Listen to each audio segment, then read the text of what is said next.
Ada banyak cerita di Vision Plus Original Series. Download sekarang.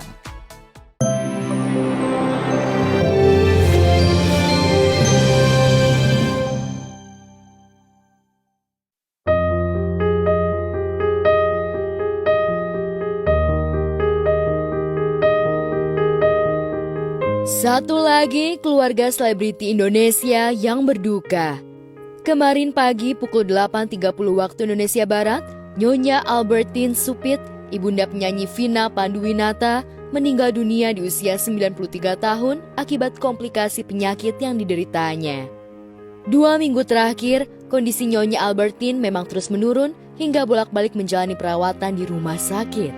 Pihak keluarga menyebut usia almarhumah yang sudah sepuh membuat penyakitnya mudah kambuh. Setelah 4 hari dirawat di sebuah rumah sakit di kawasan Cinere, Depok, Nyonya Albertine yang berdarah Ambon, Manado, menghembuskan nafas terakhirnya tanpa ditemani oleh Vina, putri kesayangannya. Lalu benarkah sebelum sang bunda wafat, Vina merasakan firasat aneh selama berhari-hari? Nggak tega saya ngelihatnya. Ya, kemarin kita semua kakak beradik semuanya kumpul karena sempat saturasinya turun. Saturasinya turun sampai 60. Kemudian tekanan darahnya juga kurang bagus. Kami semuanya ngumpul kakak beradik dengan cucu. Tapi pada saat setelah maghrib saturasinya naik sampai 100. Berarti kan bagus sekali gitu. Ternyata itu memang begitu ya. Kalau mau pergi dikasih bagusnya dulu. Ini mamanya pulang, mamanya kebetulan tadi malam ada nyanyi. Tadi pagi tiba-tiba kakak saya yang berjaga nginep di situ bilang sama saya, Vina, kayaknya mami udah nggak ada respons. Aku nggak berani percaya. Aku bilang maksudnya apa sih gitu. Karena malamnya kan saturasi 100 bagus. Aku dinaik. Sebenarnya sih perasaan udah mengira, cuman kalau tuh dinaik gitu aku berusaha untuk nggak percaya. Terus aja jalan. Ternyata belum juga sampai.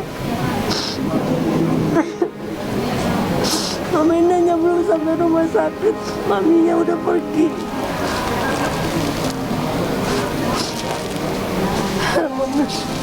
Pergi jam 8.30.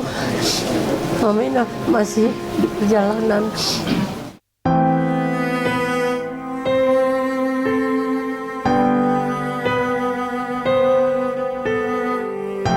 Ya, 2 minggu sebelum ibundanya meninggal, Vina punya feeling usia ibundanya tidak akan lama lagi. Ia seolah merasa almarhum Raden Panduwinata ayahnya sudah menunggu ibunya di surga. Namun meski sadar semua yang hidup akan mati, Vina merasa berat melepas kepergian sang bunda. Tangisnya pecah di rumah duka di kawasan Lebak Bulus, Jakarta Selatan. Mamanya sebenarnya udah dari minggu sebelumnya melihat bahwa kok perkembangan tubuhnya udah mulai mengecil dan punya feeling bahwa kayaknya Bapak Pandu udah nungguin gitu. Sempat terucap gitu, kakaknya mamanya yang paling tua sempat kaget kok Vina ngomong kayak gitu. Itu terucap begitu aja, itu kira-kira 2 minggu yang lalu.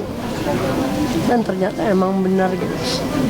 Mamanya sih berdoa sebetulnya sama Tuhan kalau bisa cepet aja, jangan sampai tersiksa lama kalau sakit. Tapi ternyata nggak gampang, nggak gampang ngelepasinnya. Aku terima kasih sama Tuhan. Mami dipermudah, percepat, tapi aku rasanya sakit.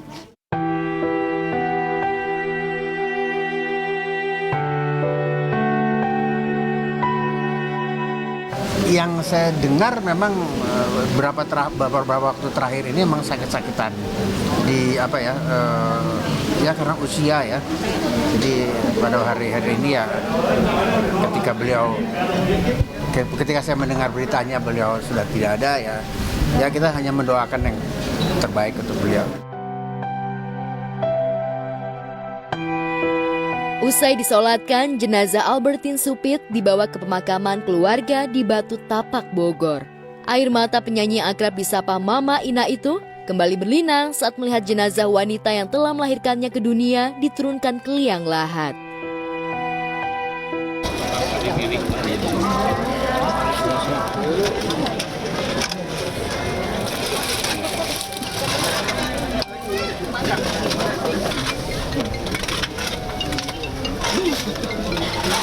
Iya.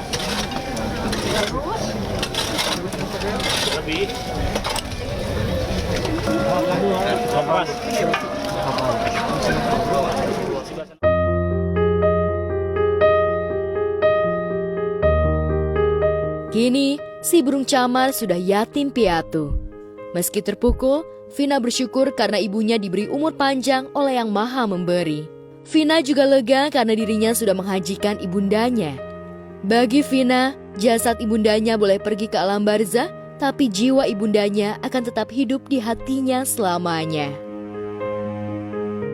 Mami sih yakin, punya keyakinan karena Mami itu orang yang sangat baik dan selalu menanamkan kebaikan kepada banyak orang.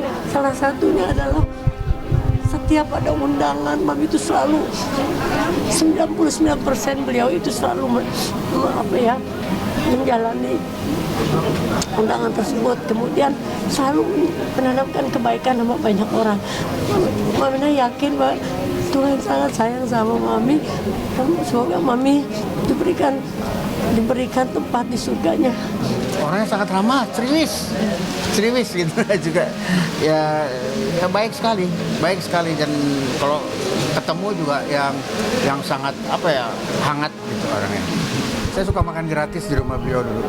Jadi tahun 92 itu saya masih belum kerja, masih jadi student di Jerman. Dan suami beliau adalah konsulat di Hamburg. Jadi kita mahasiswa suka makan gratis di rumah beliau. Makanya saya kenal keluarga beliau dari putra pertama sampai yang terakhir. Maaf ya.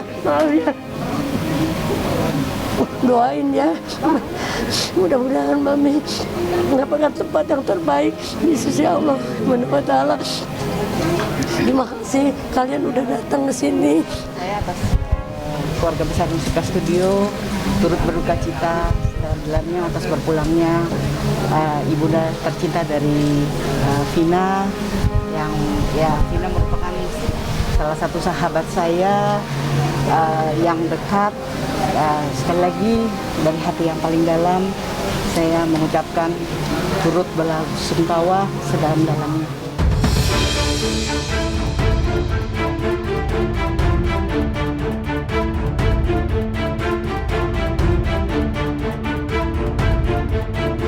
Keluarga yang masih hidup adalah harta terindah bagi Vina Panduwinata, juga bagi kita semua.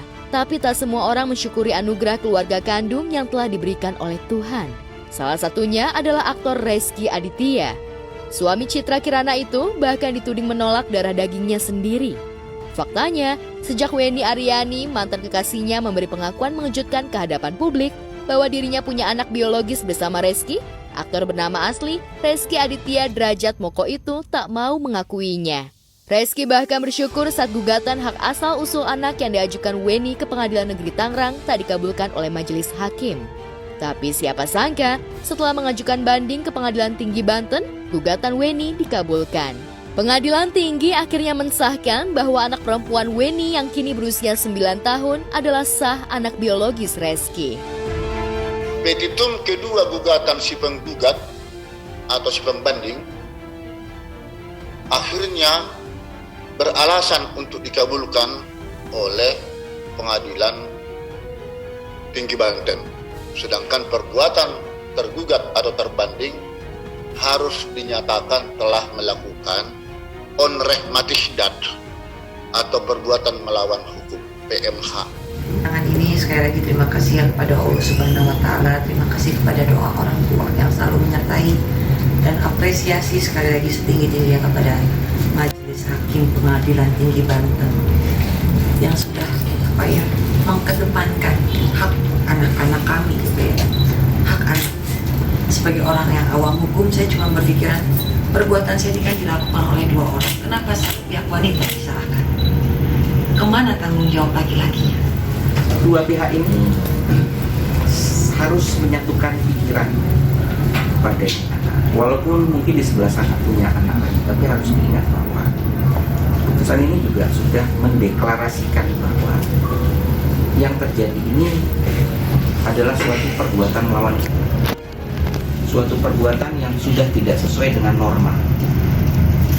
Maka jalan terbaik itu adalah kembali pangku lagi nih anak.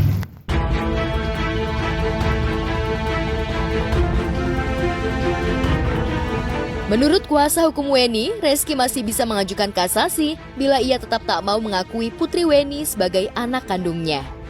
Namun memori kasasi Reski harus dilengkapi oleh hasil tes DNA bila memang Reski meragukan Putri Weni sebagai anak kandungnya. Sampai sekarang kami belum mengetahui apakah pihak-pihak tertentu mengajukan upaya hukum kasasi atau tidak.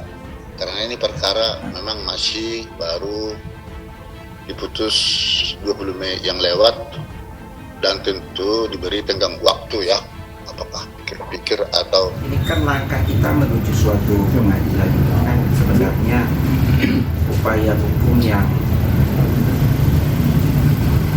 kami juga tidak menikmatinya, tapi hanya itu pilihan yang kami punya dibandingkan kami tidak mengambil pilihan apapun. kasasi untuk 14 hari ke depan.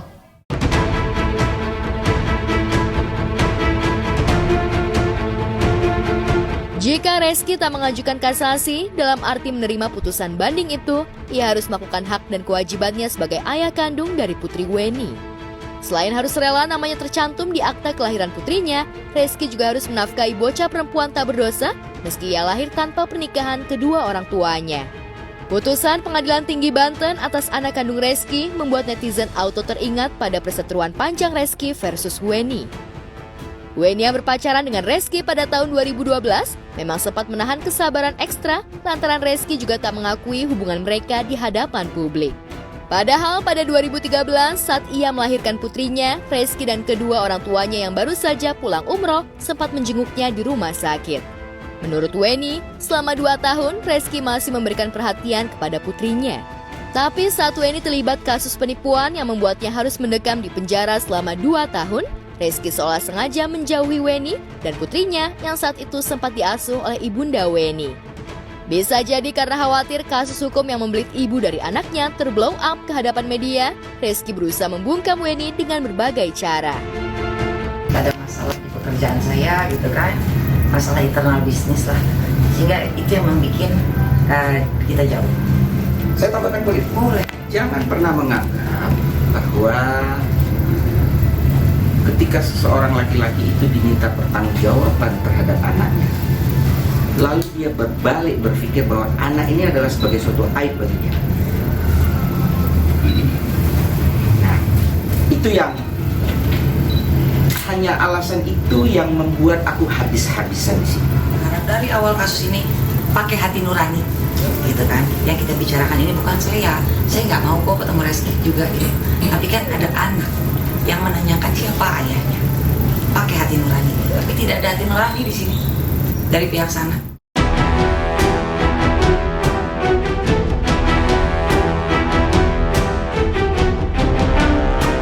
Setelah keluar dari penjara, Weni sempat menghubungi Reski, tapi Reski memperlakukannya seperti orang asing. Saat itu, pamor Reski sebagai salah satu Casanova di industri hiburan memang tengah bersinar. Tercatat, Reski sukses mengencani aura kasih sampai Agnes Mo. Hingga Reski menikah dengan Citra Kirana pada 2019 silam, Weni masih bungkam. Ia mulai kembali mengejar Reski saat putrinya sudah berusia 8 tahun dan sudah mengerti arti seorang ayah. Keke sudah besar sih ya, Keke sudah paham. Jadi kalau saya bilang Keke tidak tahu, nggak mungkin. Keke tahu. Tapi Keke tidak mengutarakan isi hatinya. Keke hanya lewat sikap, peluk, I love you. Mungkin dia banyak pertanyaan di dalam otaknya, cuman dia bingung. Dia mau nanya takut salah, wajar, namanya anak kecil kan. Ya mungkin dibantu dengan konseling gitu kan, konseling ke psikolog, supaya Keke jadi hidupnya punya sikap yang baik. Kan PR saya ke depan ya, kelak Keke akan membaca jejak digital ini. Tapi bagaimana saya nanti menyikapinya, bahwa jejak digital ini akan menjadi suatu berbalik seperti tadi pengadilan ya, kan berbalik gitu. Saya bagaimana menjadikan jejak digital yang jelek ini menjadi bagus. Artinya contoh, ada kesalahan fatal saya yang tidak bisa, yang nanti jadi pembelajaran Keke, jangan dilakukan. Apa yang jelek di mama jangan ditiru.